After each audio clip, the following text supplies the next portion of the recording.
Good evening, everyone, and thank you for joining us. I'm thrilled to be part of a tradition that we've had to do an event relating to terrorism, homeland security, close to the anniversary of 9/11 for many years now. Among the distinguished guests we've had are Secretaries of Homeland Security Janet Napolitano and Jay Johnson, General Stanley McChrystal, General Michael Hayden, former Homeland Security Director Fran Townsend, scholars like Michael Flynn and Jessica Stern. And today we add to that very distinguished list by having really two of the best people we could have in our whole country to talk about this problem of white supremacist violent extremism.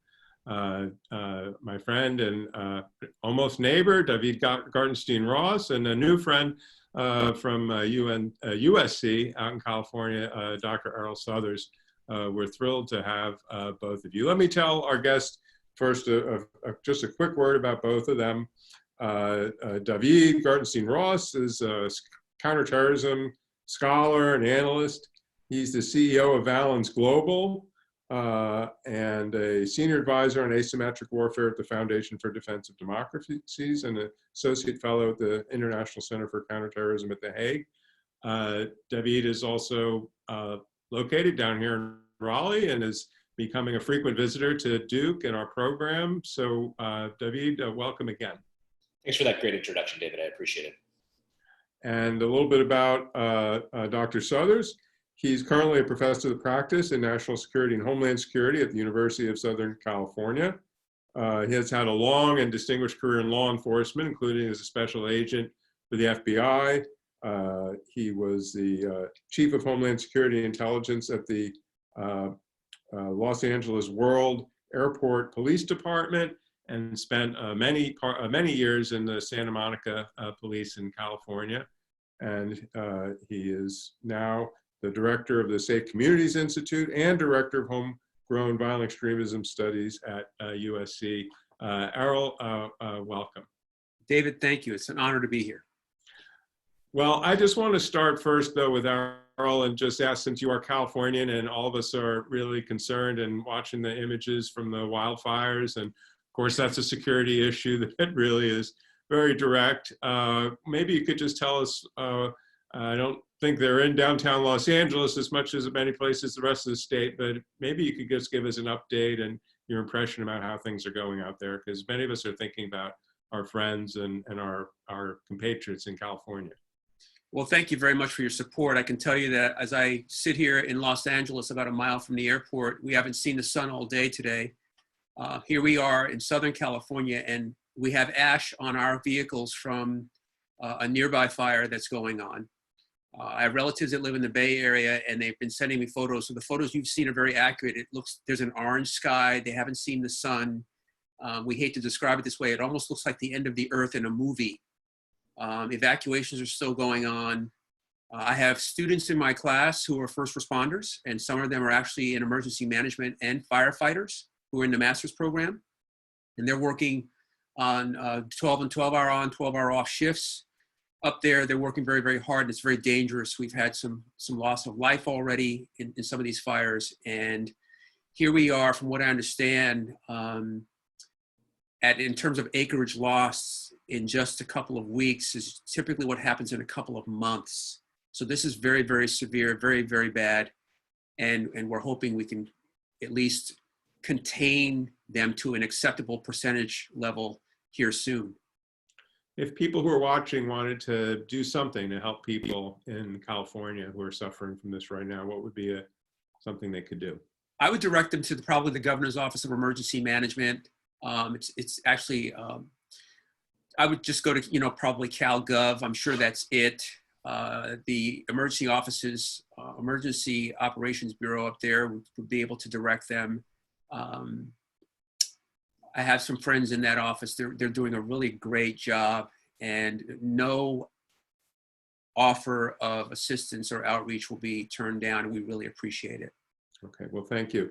Daveed, before we dive into our topic today, I also want to give you a chance to tell us a little bit about the event that we're starting to plan, we know you've been planning for a long time, but we're starting to get ready for in October, which is a simulation that Valens Global is partnering with AGS on, because many of the students who are on the call will hopefully also be signing up to be participants in that.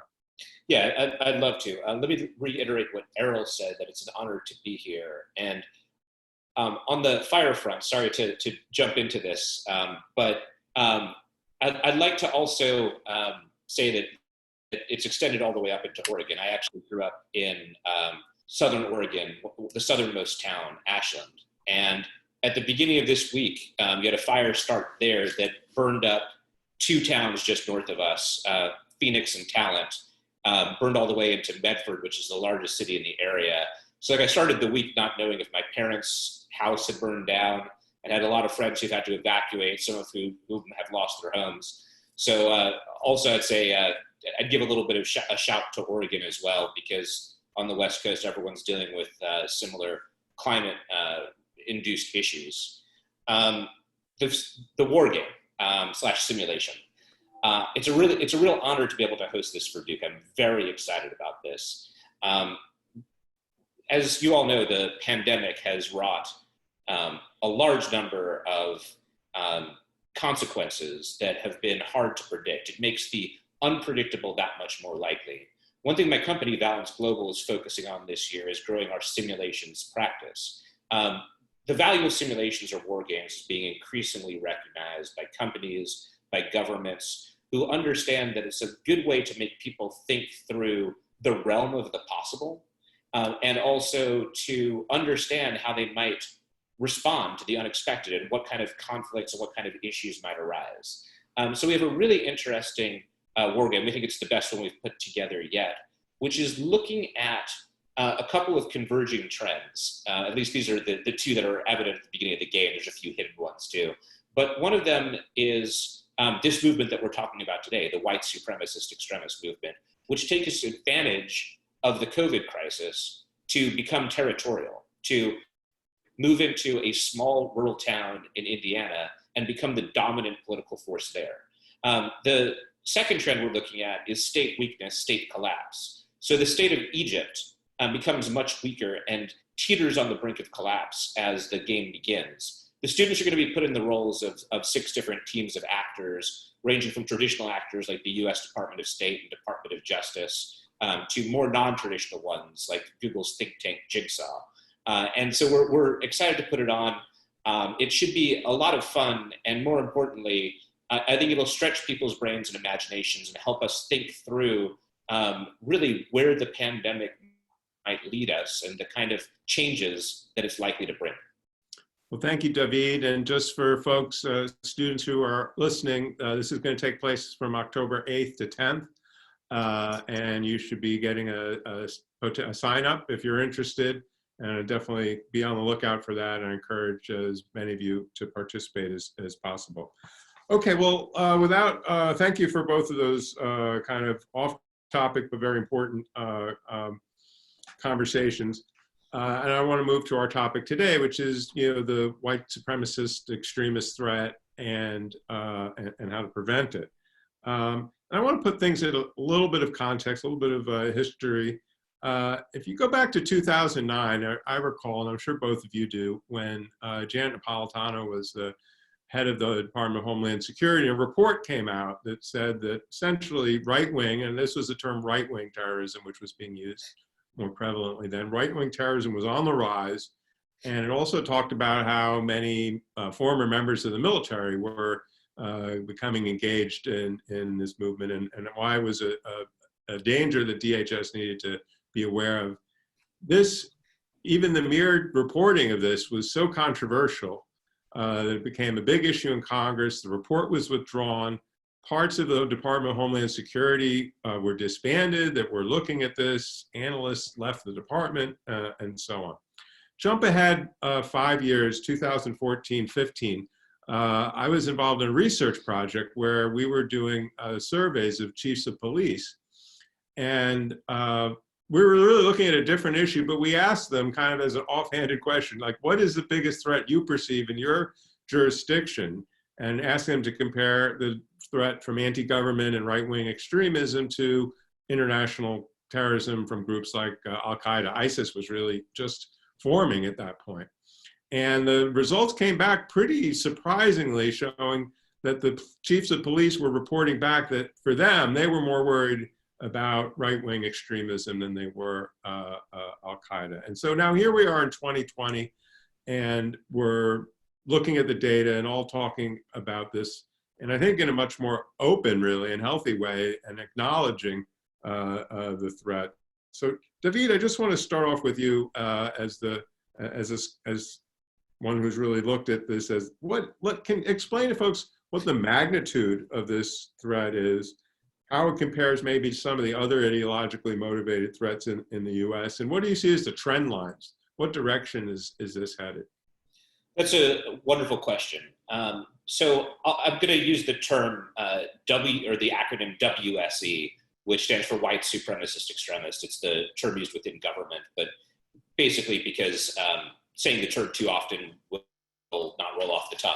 So when we look at WSE violence, it's a major and growing threat in the United States. It has claimed more American lives on US soil in terrorist attacks in recent years than any other ideological stream.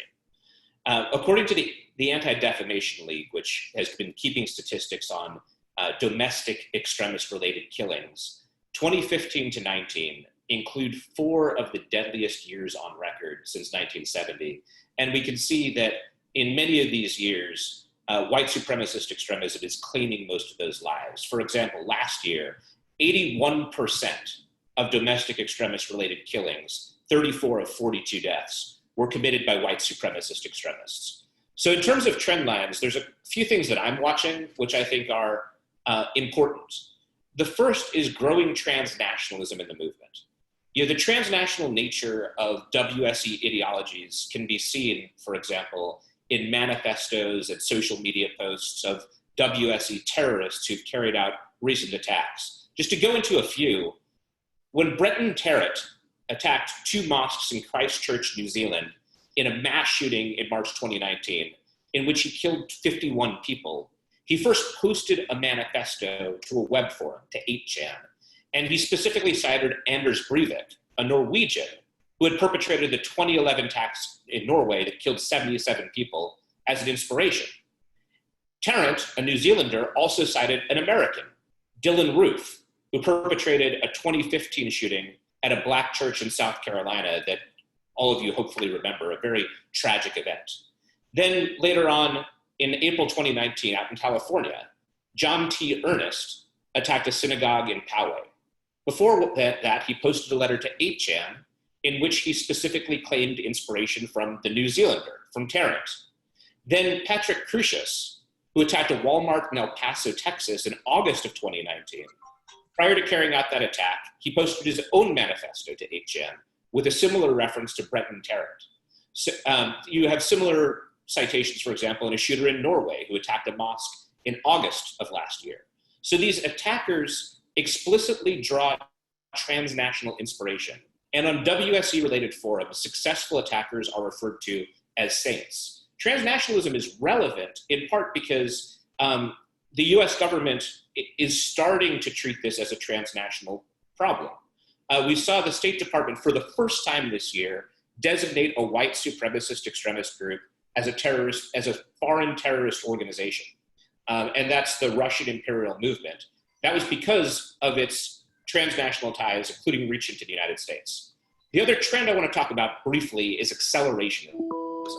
You've no doubt heard a lot about the Boogaloo movement. Accelerationism is actually where the term Boogaloo originates from, which I'll get into in a second. But the reason I'm looking at it as a trend is because accelerationism is the most inherently violent ideology that's circulating in the global WSE community. Though I should also note that accelerationism is actually not limited to WSEs. You also have other ideological streams, including some left-wing ideologies that embrace forms of accelerationism. But on the WSE side, WSE accelerationists believe that a race war is not only inevitable, but also the only path to achieving white power by bringing downfall of the current systems of government. They believe that only a violent revolutionary overthrow of what they call the system and victory in the subsequent Civil War can achieve the white power movement's goals. This is sometimes called the Great Boogaloo, which is a reference to a 1980s era movie, Breakin' 2 Electric Boogaloo, which is generally thought as synonymous with an unwanted sequel. In this case, it's a reference to a sequel to the Civil War. So they typically embrace leaderless resistance. And what I'll say is that you've probably heard of Atomwaffen Division, which recently rebranded itself. They've carried out a number of killings in recent years and have a number of plots associated with them. They're one of the prominent accelerationist WSE groups, along with another group called the Base. So that's an ideology which I think trendrally is very interesting, and especially with Boogaloo boys cropping up with respect to recent protests, we can see this ideology of accelerationism intersecting with recent events. Well, Erroll, Daveed said a lot there, and I want to let you comment on it, but I'm also wondering if you could help our audience who's not, as deeply versed in these issues. We hear a lot about militias, anti-government extremists. Daveed just mentioned the Boogaloo or the Boogaloo boys, sometimes neo-Nazis. Do these all fall under an umbrella of WSE?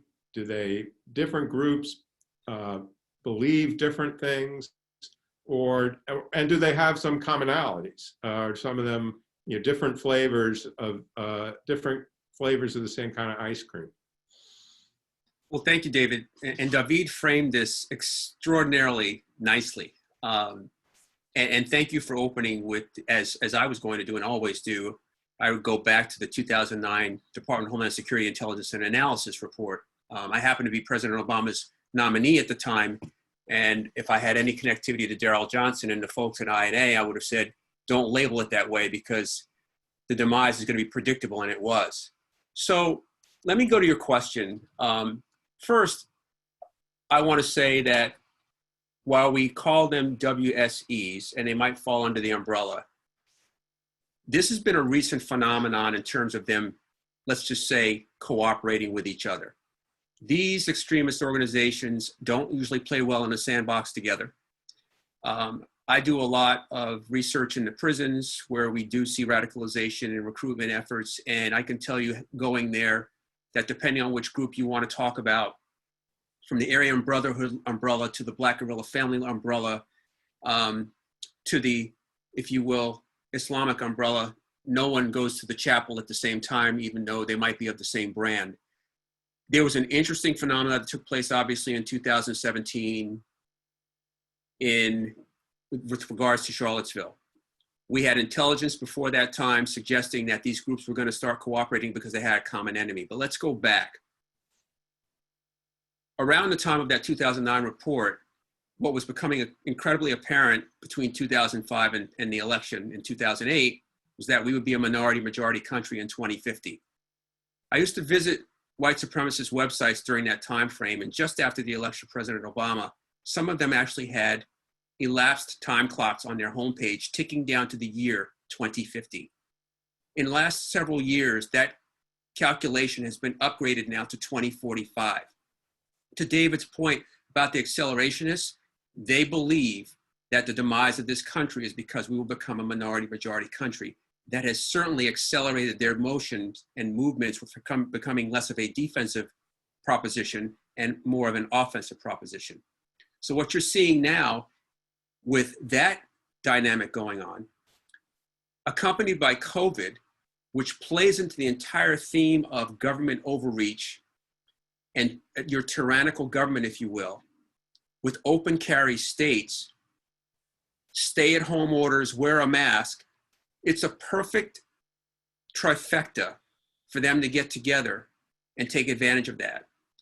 What we've seen now is groups that are showing up on state capitals. You've seen that in Michigan. You've seen it in some other states, armed, looking like they're coming from battle theaters.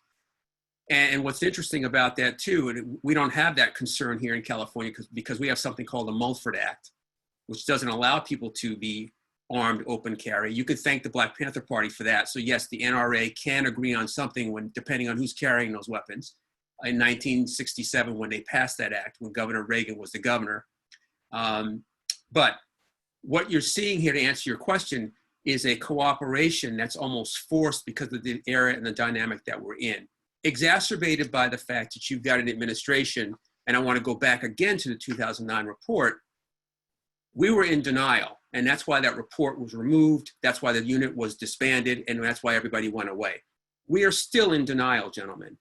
As recent as last week, the DHS draft that came out stated white supremacy is still the greatest terror threat. But here we are again with language that diminishes the term white supremacy. We're calling them ideologically motivated lone offenders or domestic violent extremists. We need to call a duck a duck. And so while we're making things palatable, we're still not accepting what the threat is, because if you look at some of the funding that's going out of the Department of Homeland Security, largely that funding is for groups that are identified as international terrorist organizations, such as ISIS, such as Al-Qaeda, and not addressing the threat here at home. So unfortunately, we are enabling these homegrown groups to grow, to gain in terms of notoriety, and unfortunately now they're gaining in lethality as well. Erroll, could you also discuss, you talked about their concerns about the future, but of course this is an ideology that has its linkages very much to the past of our country, actually well before we were a country. And I want to again get the baseline down for everybody to understand. Tell us a little bit more about what they believe in the connection between these groups and the systemic racism that we've had in our country and in North America for centuries. What's interesting, again, what's driving it is this overwhelming notion of what they call the Great Replacement, where, and if you look at some of their sites, one of the most trending hashtags for these organizations is hashtag white genocide, which they believe is underway in America. They think that this Great Replacement is going to take place of white people in their home countries to largely foreign and a non-white population. So that's the motivation for this. And many sites have said, we don't want to become Europe. We don't want to become the UK or France or Germany. And so that's why you're seeing this. In fact, to Daveed's point about the mass shooting that took place in New Zealand, in his manifesto, it was titled The Great Replacement. And so you can see how this is driving that notion. But we're looking at decades of this happening. And as I wrote in a recent piece, when we see language that's coded, we need to pay attention to it. I mean, America First, everybody would think that's a very innocuous and very patriotic slogan. America First was a slogan for the centennial of the Ku Klux Klan. They had memorabilia made with that slogan on it. Now, either we have an administration that's woefully ignorant about our past or intentionally using it coded for those who understand it. And those are the kinds of things that are happening now, which makes this more challenging and makes it grow. We have seen anti-government groups ebb and flow depending on Democratic and Republican administrations. During Clinton, a high. During George W. Bush, it went down to an all-time low. During Obama, an incredible high. And by the way, on Obama's first week in office, Stormfront, which was the first white supremacist website in the world, got so many hits that first day, it crashed. Another site posted on their homepage, our greatest fears have come true. We got a black guy as president and he's got a Jew for chief of staff, referring to Rahm Emanuel. Trump becomes president. What we've seen is that what normally ebbs and flows and goes down is now increasing. That's a hugely troubling sign, as we've seen trends over the last 30 years as it relates to administrations and what might be in the future for this country.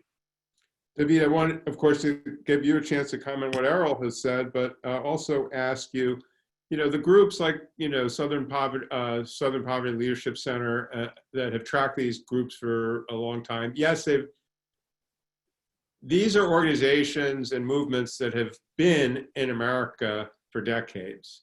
But I think there was a sense that, in decades past, they were really in the undercurrents of American society. They weren't heard from that much.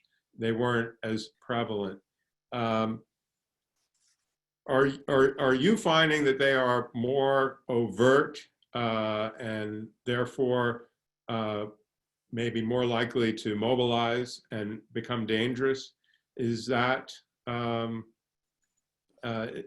modern trend that these groups are more brazen in effect and therefore than they had been, let's say in the 80s and 90s, when they of course existed. They've been in existence, but what is happening now that may be making them more so worrisome that they're actually going to be engaging in large-scale violence? I think when we look to the baseline of where we begin to our answer, there's a big difference between the 80s and the 90s. I think they're far more overt, far more brazen than they were in the 90s, less overt, less brazen, but more dangerous in terms of likelihood to kill than they were in the 80s. Let's talk about the 1980s a little bit, because to some extent, it's worth looking at how much less of a political force they are. Southern California, where Erroll lives, was a white supremacist Ku Klux Klan bastion in the 1980s. Robert Metzger, a very famous white supremacist, ran for office and won the primary as a Democrat, which was interesting. I interviewed him and he had a long theory about how white power would be ushered in from the left, but we don't need to get into that because it wasn't very interesting. He wasn't very insightful. But the Klan was extremely overt in the 1980s. In fact, that's one time in which the ebb went a different way compared to the administration. White power groups all thought that the Reagan administration was not what they had hoped, and became much more active with people like Louis Beam, able to organize at a community level in Texas and to create rallies around Vietnamese fishermen in Texas communities. They had a power to really drive politics that they don't have today. And that's a positive. They're more dangerous today. I think that it's very clear that they are able to kill more people. There's one big exception to that, which is the Oklahoma City attack, which is the deadliest attack in terms of domestic as opposed to foreign extremism. So in terms of what I'd like to add to what Erroll said, we break the movement down a little bit differently. I'll get to that in a second because that's just the topography that I use. But I'd add one more factor, which is the internet. Errol's exactly right. These groups traditionally did not play well together, but the internet mashes everything up. So on the white supremacist front, you're seeing a transnationalism that didn't exist 15 years ago, in part because everyone can be in proximity. We saw a similar dynamic with ISIS and their mobilization of foreign fighters, where suddenly some guy in Raqqa could be the best friend of someone in Spokane, Washington, because they're chatting online every single day. White supremacists are also taking advantage of that dynamic. There's something which I call fringe fluidity. I wrote an article about it in Studies in Conflict and Terrorism with Maddie Blackman a few years ago. And the argument that we make is that different ideologies are coming into intersection and either morphing together, or else people are transitioning from one ideology to another. If you look at Brenton Tarrant, the shooter in Christchurch, New Zealand, he cycled through about 5 different extremist ideologies. Finally, it seems settling on one that amounts to basically eco-fascism. We've seen a lot of or a bit of fringe fluidity between jihadist or ISIS type organizations and neo-Nazis. Generally, it's been neo-Nazis converting to Islam, though we have, there are some examples of neo-Nazis who cooperate with Islamic militant groups. But generally, it goes in that direction, from neo-Nazis to militant Islam rather than militant Islam to neo-Nazism. But that's one interesting area where we've seen it play out. I think it's going to play out in a lot of different areas, including seeing fringe fluidity from right-wing and left-wing extremist groups to one another. We're in an era where there's just much more extremism around, and that's for a variety of reasons, including that we are a globe in crisis. And so when you're in times of crisis, extremist ideologies seem more attractive. Not all radical ideologies are bad. There are, I think, a number of areas in which radical change would be a good thing. I think when we use the term extremist or violent extremist, it's groups that take this fringe view and meld it with the idea that violence against the movement's foes is not just acceptable, but a noble thing that they advocate for. Finally, the typography, I would draw some more distinctions within the movement. And this is more of kind of it's more of an academic disagreement, because I think everything Erroll says is very valuable. I would say that I draw about 4 different mainstreams. One is white genocide, which Erroll referred to. One would be neo-Nazism, and these can converge, but I think that they're distinct enough that groups can be classified as one and not the other. Then white power skinheads seem to be a different beast, carry out different kinds of violence. They're more prone to street violence rather than to murdering their opponents, though they've murdered in some cases. Then there's white nationalism, which is a different beast. Neo-Nazism looks to the past. White genocide or the Great Replacement looks to fear of the future. And then white nationalism is advocacy for a white homeland. There are some nonviolent white nationalist groups, and there are definitely violent white nationalist groups as well. So those are the major groups that I see. And for militias, I'd say that sometimes militias are white supremacist leaning. Sometimes they're not. There are also Black militia organizations, and there's some militia organizations that have both members of various races. But there is most definitely, without a question, a strong WSE streak that exists within the militia movement. Well, thanks for doing that. I really appreciate it. That's very, very helpful. We're going to turn to prevention in a second, but I have one more question, because I want to make sure that, my questions explore a broad range of political views. And I want to get to the point of, oftentimes when issues relating to white supremacy come up in a political context with this administration, it brings up this question of that there's left-wing ideological extremism going on, and that's a big problem in this country as well. And I think the argument is, they say that this is ignored compared to the attention that is paid to WSE. So Erroll, I'd like to give you a chance to kind of speak to that, this notion of Antifa. What is it? Is it a organized movement to the same extent that these right-wing WSE organizations are? Also, I'm interested in your comments or your thoughts on how much of the WSE extremism that we're seeing now that have been described as this threat is, as some would say, is really a response to provocations from left-wing extremists and Antifa, and how much is really actually violence-driven, not by having anything to do with Antifa, but because they're pursuing their ideological goals. So David, great questions. So first, let me speak to the left wing and Antifa. Antifa, first of all, is an ideology.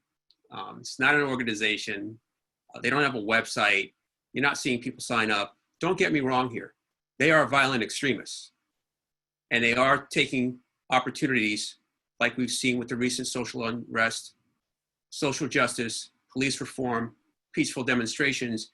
And there's no doubt that they are probably out there as provocateurs, same as the right wing has been out there, provocateurs that we saw most importantly in Minneapolis just after George Floyd was murdered, where we had someone who was out there from a right-wing organization who was a white male and torched an AutoZone.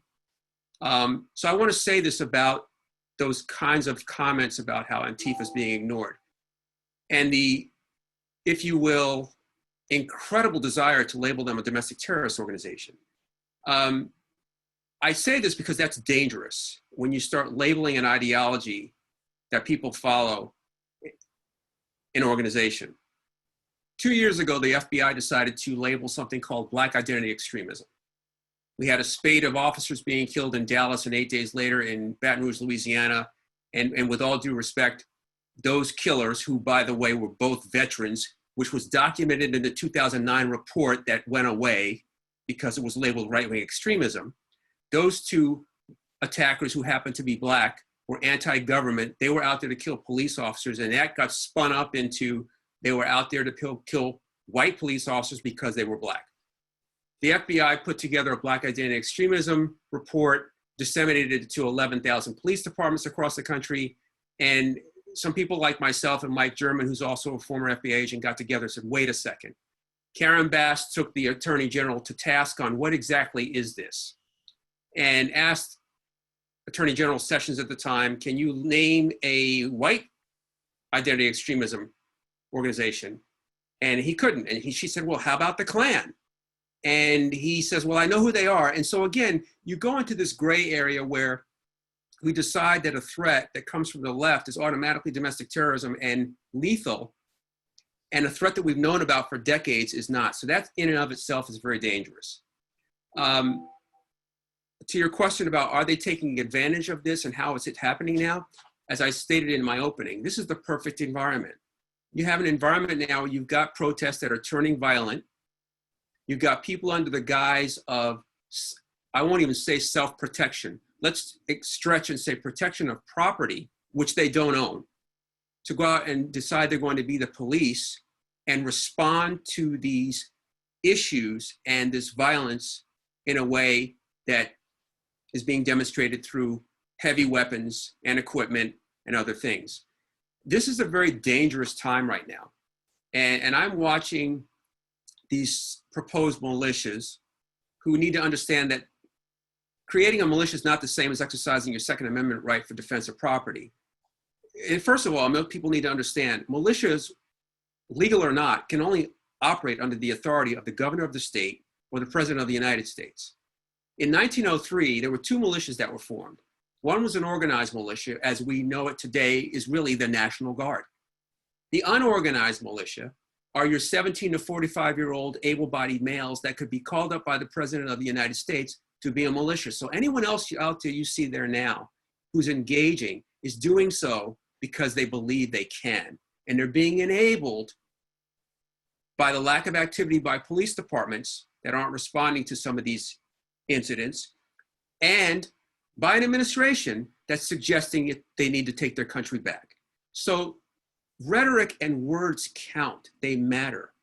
And it's a really difficult time. I'd like to go, if I can, for half a minute to go back to something that Daveed said too. Louis Bean, and when he wrote his book and talked about committees of correspondence really are like terror cells today. And Daveed also talked about the base. The base is an Adam Waffen division that's here in the United States. And if you look at some of these right-wing groups and the way that they're changing, there was an Al-Qaeda playbook that when Al-Qaeda stood up, you didn't know who they were, how to join, who was a connection, what their organization was going to try and do. ISIS flipped it and said, hi, we're ISIS. We have a website. Here's how you can get in touch with us. Here's how you buy tickets to Turkey. Here's the uniform you're going to wear when you get there. Here's a training manual. They vetted people out. Come one, come all. If you have a skill set, we can use it. What we're watching these right-wing organizations now is they're doing the same thing. The base is vetting people in the United States online, having meetups, and engaging in paramilitary training across the country, and have been doing so for 2 years. So how they've mirrored the success, if you will, of a Middle Eastern terrorist organization is extraordinary and extremely troubling. And it's become a very successful model to them with regards to what you're seeing on the streets in the cities around America today. All right, I did say in our title, we could go on forever on this, I think, but I did say we were going to talk about prevention, and I want to move to that now. So, of course, tomorrow is the 19th anniversary of 9/11, and this struggle against Al-Qaeda and ISIS is a generational one. It's an ongoing dynamic response, always changing, always adapting, a whole of government effort. Yet, I think after 19 years, it's become fairly well established what we need to do, what types of strategies work, again, with the caveat that we're always adapting to an ever-changing threat. But dealing with a wholly domestic problem that has this deep connections to the historical legacy of systemic racism in America is really very different beast than the Al-Qaeda ISIS threat coming principally from abroad with some adherents inside our borders. So I want to turn to Daveed and to educate us on what are some of the types of strategies that he believes, first, that the government, we're going to talk about communities as well, but that the government ought to be deploying to get our hand around this threat that both of you probably have scared the bejesus out of most of our audience members listening to for the last half an hour. It's a great question. First and foremost, I think the reversal of the 2009 controversy is important. I think it's clear at this point that people within government, within DHS, can look at the WSE threat. While that's very small, that's a good step forward, and it's one that should be built upon, including more resources being devoted to people thinking about the problem set, grants being oriented towards this problem set, and the like. When we talk about prevention, I think that the prevention efforts which we've had in the Al-Qaeda ISIS context have been a really mixed bag, as you know, David. They get very mixed reviews. I personally think CVE efforts and prevention efforts are very worthwhile, and Erroll has taken part in some really valuable programming in Minneapolis, for example, which he may talk about. So in the WSE context, one strategy which I think there's potential for, though also it's, I think, a little bit fraught, is the inoculation strategy, to try to inoculate people early so that the WSE ideology isn't as appealing to them. I think the area where it's a little bit fraught is, I think for like this can be good. When education like that is done poorly, it's done really poorly. So I'm, for any sort of inoculation education, it has to, I think, come across frank. It has to give people opportunity to dialogue with the materials as opposed to just being told. All good education should do that. And it needs to not come across as being propagandistic. Those are a few pillars for it. I think that a lot of prevention is going to be at a community level. And the government sometimes struggles with who stakeholders should be in any sort of relevant communities. I think that on the WSE problem set, it's struggling with the question of who the stakeholders can be. And I think that those are soluble problems. But I do think that, this is not an endorsement that, we're on the great path. But I do think we're going to see resources shift in this direction. The last thing I'll say about prevention is that, to me, what we have to understand when we talk about prevention is that it's a long-term game. And it's, there's this cliche, an ounce of prevention is worth a pound of cure, which is true in the medical context, and it's true in the context of extremism. And a lot of prevention efforts, given that so much less money is channeled into prevention than into arresting bad guys, a lot of prevention efforts aren't going to work. But I think we have to be okay with that. And one thing I think it's important to see in the prevention sphere is programs that either clearly succeed or clearly fail. One of the problems I have with most USG efforts is they usually kind of result in something in the messy middle, where it's not quite a failure, but it certainly isn't a success, and it's enough to maybe drag on. To me, there's this model which I call startup within government. Something like 90% of startup businesses fail within the first 3 years, and that's healthy. Most businesses that are startups should fail because they don't have the market, or they're not structured right, or they have a terrible CEO, or whatever, they're undercapitalized. In the government program context, I'd like to see more programs that have clear metrics for success, and often that clearly fail, so that we can go for those moonshots rather than just having a bunch of programs that kind of do something. I hope that's a direction we move in, and certainly if I had more of a say, that's the direction in which I would try to take things. Okay, I'm also, I don't think I mentioned the term prevention, but I said strategy. So if you want to talk about, either intelligence or law enforcement kind of strategies to deal with WSC that are, new and adapted to this particular problem, I think we'd like to hear about them. Erroll, do you want to add to that? Absolutely. Well, first, Daveed is correct. I mean, this is a marathon, not a sprint. And I'll say this, in order for these groups to flourish, they need three things. They need an alienated individual, they need a legitimizing ideology, and an enabling environment. That's where we come in. Daveed is absolutely correct. That enabling environment is the community, and it has to be done at the community level. And so there are a couple of things I'd like to say as it relates to that. Number one is reporting. One of the challenges we have in the United States is that when we had reporting 10 years ago, Daveed cited my work in Minneapolis, and I'm very proud of that. And again, to the point that it's a marathon, you're not seeing people leaving in droves as they were 10 years ago to fight either in Syria or Iraq or even home in Somalia. But what I'll say is, what we've seen over time is that reporting back then meant that you report on someone you know or your own child and they wound up 10 years in prison. So there was a deterrent to do that. The FBI and its tremendous efforts to engage the community really turned off the community because they were saying, trust us, call us, and we'll send your kid to prison for a decade. That model doesn't work. I'm on the board for Life After Hate. We are an organization that was formed largely by white supremacists and white nationalists, although we deal with all ideologies.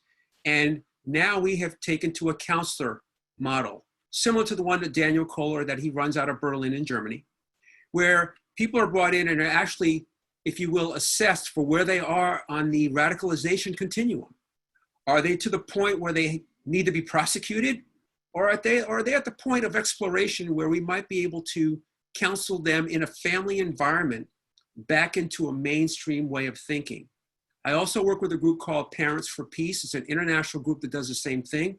In fact, if I may take a second here to say, on October 14th, we're going to have a national teach-in on extremism and hate.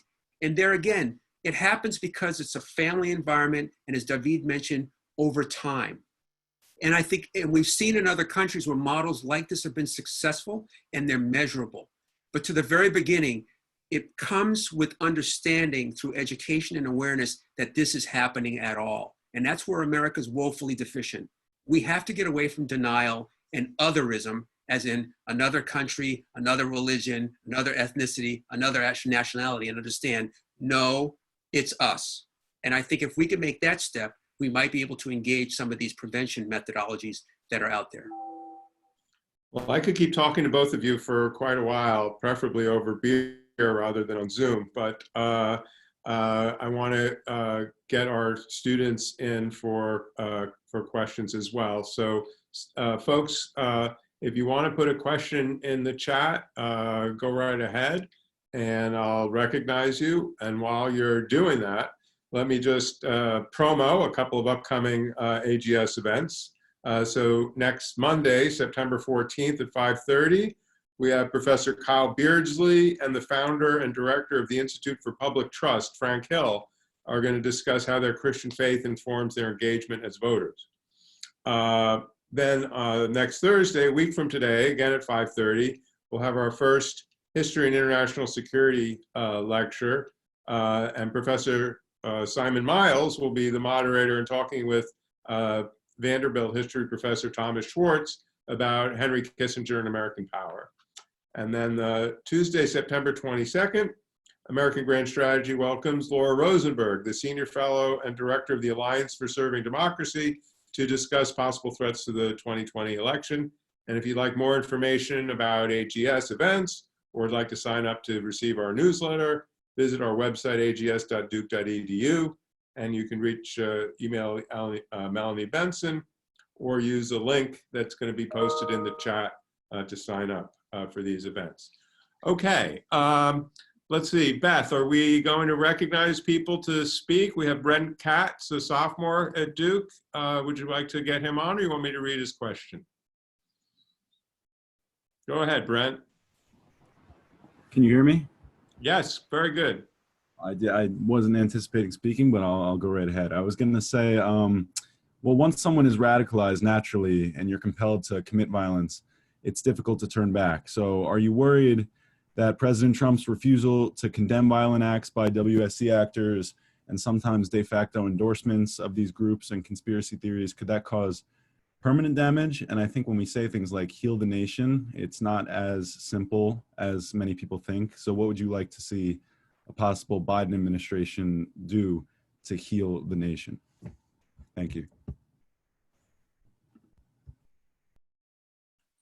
Okay, is that directed to me? I'll take that. Either, go ahead. So I'm going to say, Brent, a great question, and you're right on point. It's not going to be fixed overnight because it wasn't created overnight. And systemic racism in America has been going on for several hundred years. So what needs to happen, quite frankly, to your point, is that someone needs to say, this is unacceptable. We need to really change behavior in America and understand that we do have a racist environment and we need to treat people differently. I got to tell you, I'm a 64-year-old African-American dealing with things that I thought when I was a kid and my father had dealt with, I wouldn't be dealing with now. That is very disturbing. And it's almost like we've taken 2 steps forward and a step back. So as a country, we need to embrace the fact that we're all people. I don't want to sound like this is some lofty speech, but we don't treat each other well here. And I think it starts with that. And I think it starts with an administration acknowledging that everybody needs to treat each other better. And then we can talk about how we fix it. Thank you, Erroll. Valerie Thomas, I see your question in the Q&A. You're more than welcome to unmute yourself, or Beth, can we unmute Valerie? All right, go ahead. Hi, can you hear me? Yes. Yeah, thank you guys for being here and talking today. So I had a few questions. I'll start with my first question. Let's try one because we have a big queue. So yeah, okay, favorite sure. question? Yeah, okay. So I'm interested in the sudden rise in violence by WSE groups. So as we've discussed, WSE has been around for a long time, but there's been a sudden surge in violence the last 2 years. And I'm wondering, is there some kind of like Franz Ferdinand event, some like turning point that we can point to and say the last 2 years of surge in violence is due to this? Or is it because of legitimization of WSE ideology by certain political organizations and news groups? Like what would you say is the Franz Ferdinand event of WSE violence in this country? Let me let Daveed take that one first. If I were to point to a Franz Ferdinand, I would say it's forums like 4chan and 8chan and Gab, and the way that they're used by this movement to encourage others.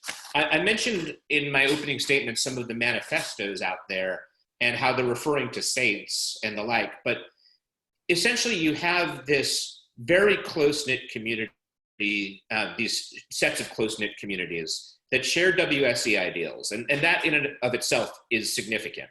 And it's significance that we saw with the rise of ISIS. Right, I mentioned the internet before, and with the rise of ISIS, if you're in Peoria, Illinois, and it's the mid-1980s, and you're an ISIS supporter, if ISIS existed then, which it didn't, you might go your entire life without ever meeting someone who shares your ideology. But come 2015, you could get online and right away start connecting with people. 4chan, 8chan, Gab, less so Twitter, which has been pretty vigilant about taking down the worst of the worst accounts. But on those fora, people were really able to have these tightly knit communities with a great degree of groupthink, a shared vocabulary, a shared ideology, a shared set of enemies in which attackers were lionized. But the attackers were referred to as saints, and people would make memes showing Patrick Krisha, showing Dylan Roof, and really lionizing them. One of the prominent WSE symbols today is called the bowl cut, because Dylan Roof had a bowl-style haircut, and the bowl cut is meant to lionize him, the shooter at the South Carolina Black Church back in 2015. So when you have a community, an online community, where people at the very fringes can go to find others who think like them, and where they know that if they carry out an attack, they'll be made into a hero, that's very powerful. The reason I say this is the Franz Ferdinand event, or the Franz Ferdinand factor, is because all of the major attackers in recent attacks posted manifestos and posted them to these fora, to places like 4chan and 8chan and Gab. What do our panelists think about the obligations of whoever is sponsoring or hosting these forums that are prevalently used by these groups? What kinds of obligations do they have in a country that believes in free speech and has a First Amendment? Now, of course, the First Amendment only applies to government organizations. Private organizations are free to have their own policies about what they will and will not allow on their platforms. So how do you think these entities should draw the line between, what they would say that they're providing a forum for people to exchange their ideas? You might not like their ideas, that's too bad, but that's what we do in a free country and a democracy. And others who say, listen, what they're engaged in is discussion, or they're advocating for violence, or they're fomenting violence, and that our traditional free speech protections actually end there. And so they should be taking more active measures to shut down these channels that are being used for this conversation that you've been discussing, Daveed. So I think it's a legitimately very difficult and fraught question once you dig in beyond the initial line or two. I think, though, that generally speaking, I err on the side of free speech. But even in the First Amendment context, there's an exception where government can step in and regulate speech when there is incitement to imminent lawbreaking. And we've seen that many of these forums feature incitement to imminent lawlessness, to imminent killing. So I think even from a free speech perspective, what we're talking about probably could frankly be regulated away by government, not that you could effectively do that. So number one, I think that even though I don't fully agree with Facebook's policies, and it's often been slow to react, I think that what it has now in terms of its hateful organizations and hateful individuals policy, or sorry, dangerous organizations and dangerous individuals policy, which is meant to set a marker as to what its terms of service won't allow, is a good and thoughtful cut. There's plenty of ways one could critique it, but I suggest people look at it to see at a baseline where Facebook's policies are. Now, moving beyond the Facebook context, I don't think you'll get rid of platforms that allow folks with hateful ideologies who are spurring people to kill minorities and others. I don't think you'll be able to get rid of those companies. We've seen platform migration. We've seen this on the part of white supremacist groups, on the part of ISIS, on the part of other extremist groups. They're kicked off of Twitter, they go to Gab. They lose 4chan, they go to 8chan. I expect we'll have a 16chan at some point. But that being said, I do think that removing them from the most prevalent platforms is important. And we saw, in the ISIS context, where we have much more robust data than the WSE context, because of just how much ISIS was using the internet to recruit back in 2014 to 16, and their ability to draw in foreign fighters and get people to carry out attacks. In that context, once Twitter started to remove them from the platform, the reach of ISIS became much less. Not just much less on Twitter, but people often weren't following ISIS to the other platforms that they migrated to. Having them removed from the platform that everyone sees as the gold standard or platinum standard makes a difference in terms of ability to recruit. I think that's true in the WSE context. So I think that Twitter, Facebook, and other major platforms are doing the right thing by not giving a platform to people who not only have hateful ideologies, but also are literally not just advocating for violence, but spurring people to carry out violent attacks. Okay, Gia DeHart, a first-year MPP student at Duke.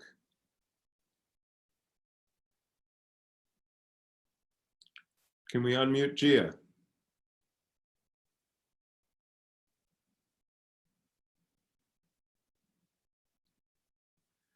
Can you hear? There we go. Can you hear me, Professor? Okay, you. great.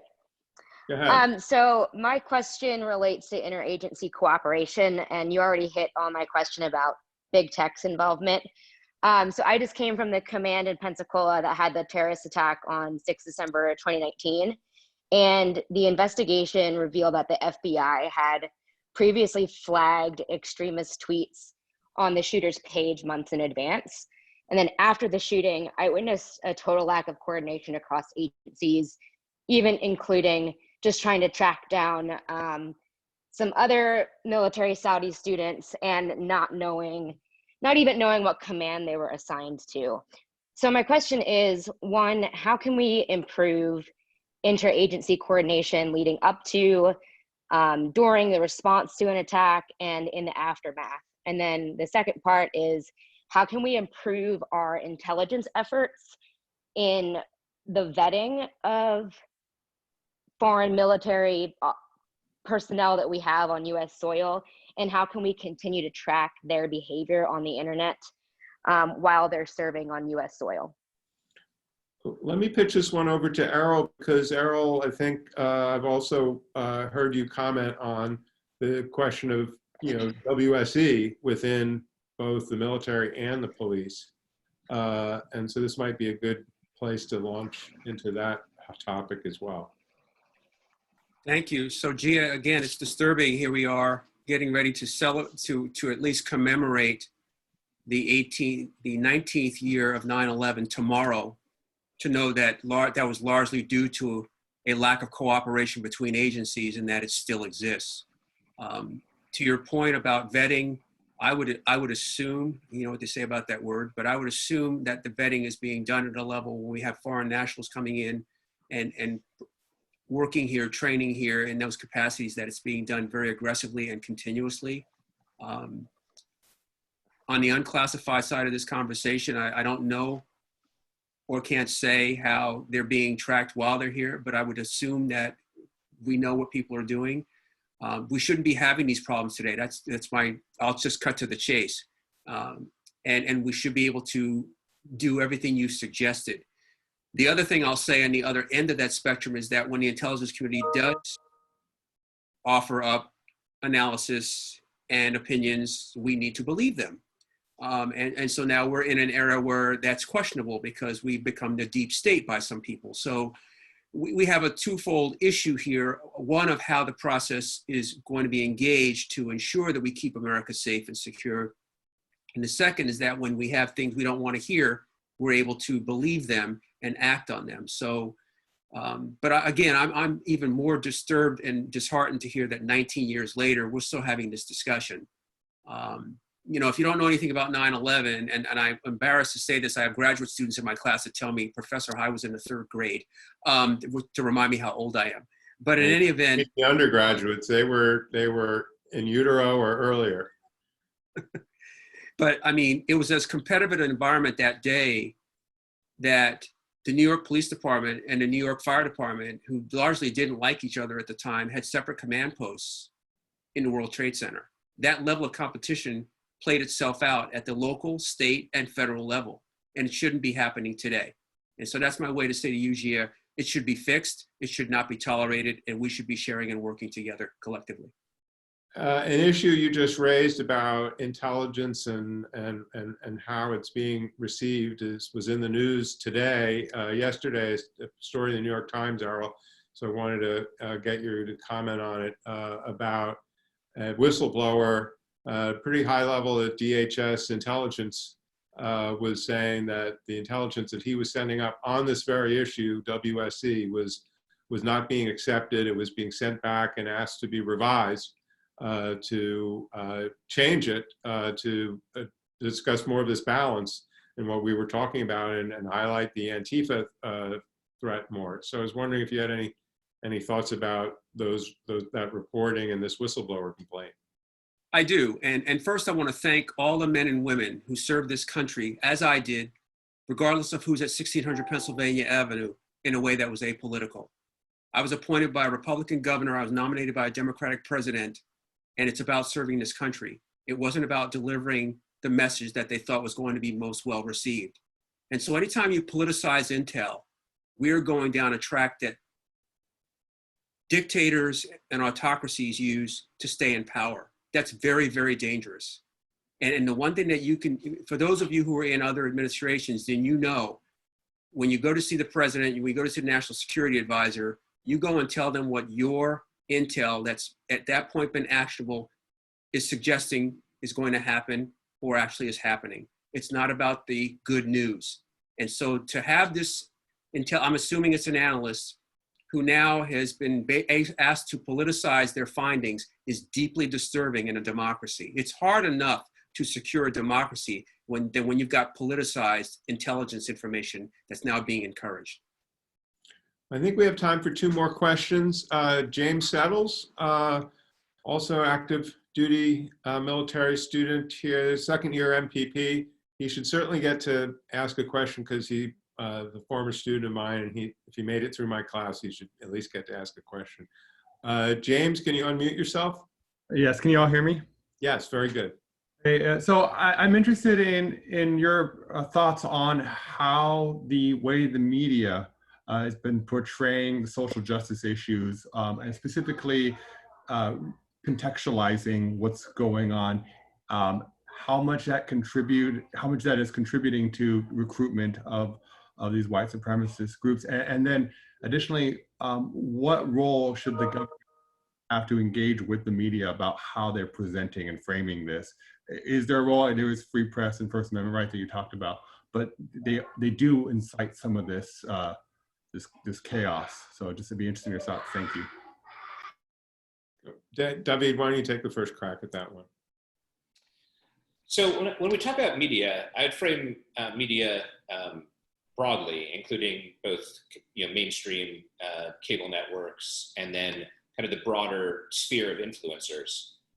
It's deeply disturbing that we have multiple cable networks that don't exist in the same factual universe. And I'm not even taking a shot at any one network. For legitimate stories, sometimes you'll have to go to either MSNBC or Fox or CNN to get facts that another network isn't reporting on at that point in time. That's a problem.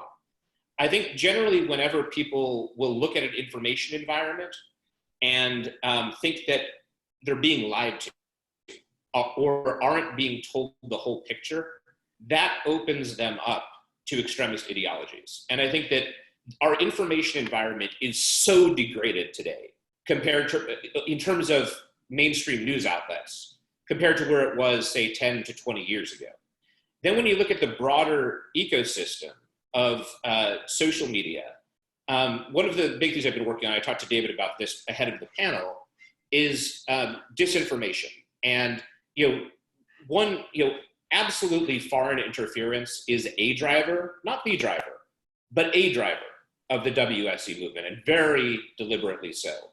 When I look in particular at Russia, they do something very interesting, which is any contentious debate you can think of, they have operatives on both sides of the debate, right? Like sponsoring anti-Muslim and pro-Muslim rallies at the same time, sponsoring pro-Trump and anti-Trump rallies at the same time, sponsoring on Twitter both pro-vax and anti-vax accounts. It's very interesting.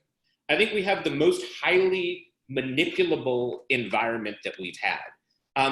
So I talked a little bit about mainstream media, but let me talk just a little bit more about social media.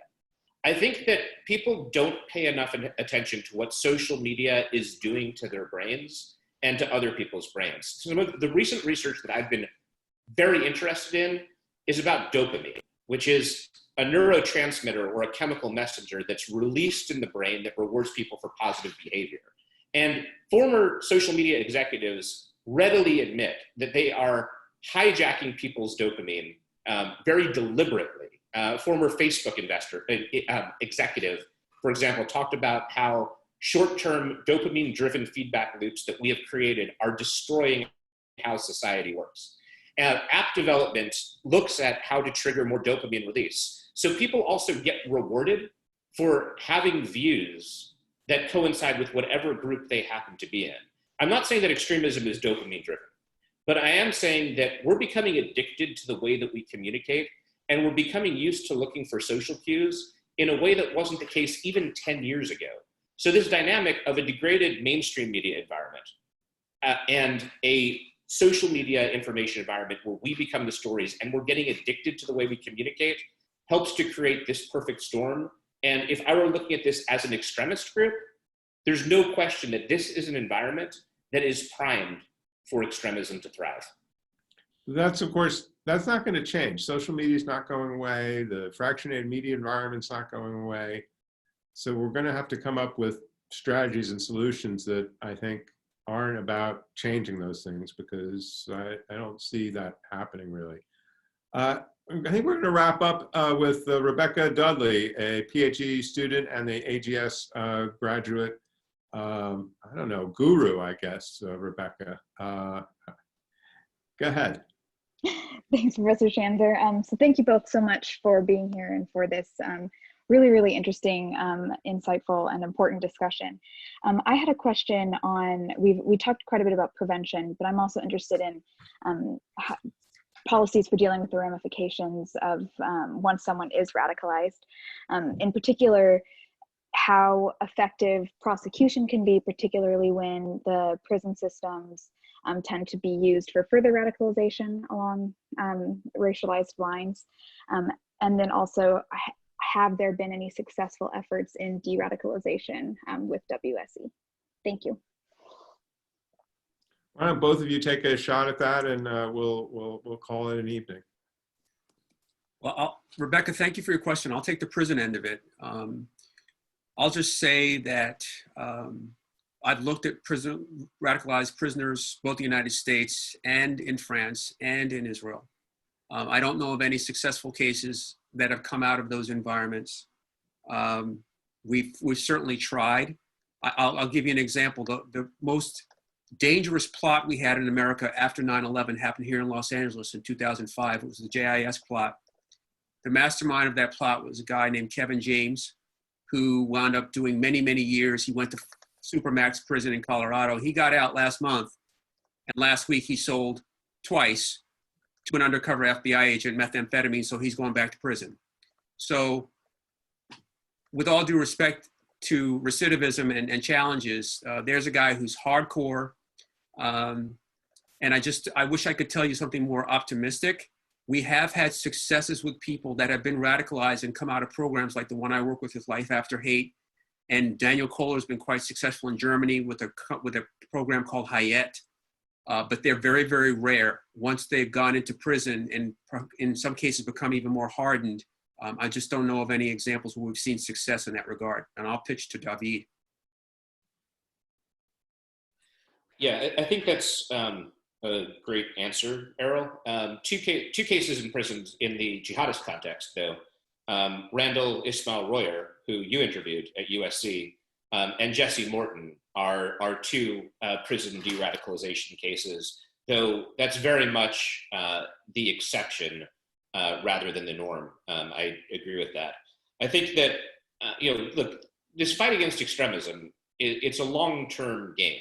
And part of what we need is, when we look at extremism more broadly outside of even the WSE context, the first and most important thing is people need reason for hope.